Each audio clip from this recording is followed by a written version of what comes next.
poder decidir por ti mismo, es poder elegir qué quieres hacer, cómo lo vas a hacer. La educación emocional es eso.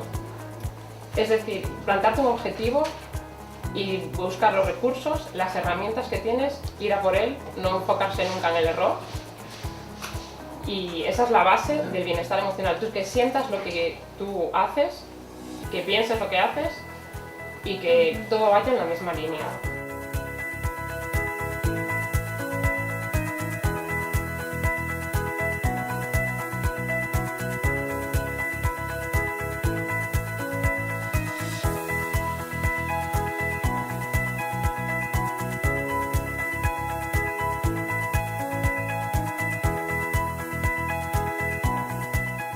Expresar es necesario para nuestra salud, sentir y aceptar las emociones, sean cuales sean, como parte de nosotros y dejarlas ir.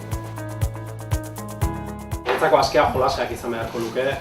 Berez, askea, orduan da neurozientzian eta ikerketa egiten ari den bezala, orduan da argiago daukagu gaur egun, umeak ez daukala libre jolasteko aukerarik. Ez da, inon libre. Eskaintzen dizkiegun eremu guztiak, itxiak, egonkorrak eta formalak dira maila desberdinetan. Tira para adelante. Eso es gestionar emociones. Es tan sencillo como eso, tener un clima, un contexto laboral que permita tirar de la piscina. Y eso es un poco la gestión de emociones y esos paretos proyectual. Dotar de recursos emocionales, de recursos para identificar cómo estás.